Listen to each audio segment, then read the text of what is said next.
Welcome back to Takeout. Tennessee's 7th Congressional District is going to have a special election tomorrow. Political obsessives like me are very addicted to special elections. We watch them because we can't help ourselves. We watch them so closely. Now, there's no frontrunner in this race, which is why it's particularly interesting, because this is Trump country, 20-plus in 2024.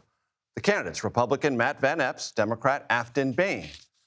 This is razor thin in ways that we would not expect, even for the sort of peculiarities that often come with special elections. Hunter Woodall joins us now.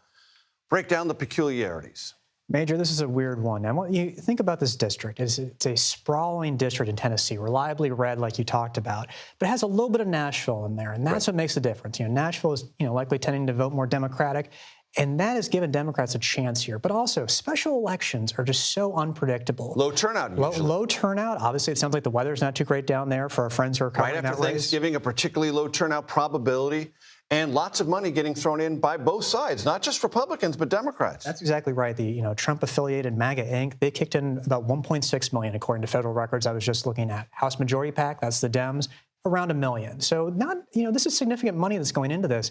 And Republicans really normally shouldn't be worrying about this. But we have seen during the Trump era, these reliably red special elections can get weird, though they rarely do flip. Though, there's Democrats like Connor Lamb who've done it. But that was a more competitive, moderate seat. That's not really what we're seeing here.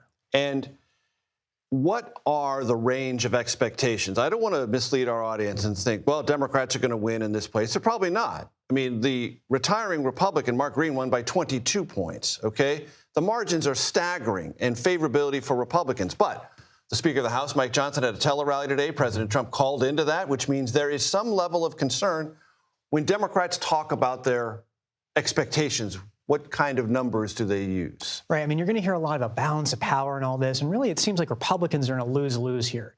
They're supposed to win it in their eyes, but if they don't, perform well, Democrats are going to seize on it. You're already seeing that Democratic expectation setting. Single digits seems to be the talking point. If they can get this race within single digits, after Mark Green, the person that had held the seat last year, he won this by, like you said, more than 20 points. If Democrats get those single digits, they're going to feel good.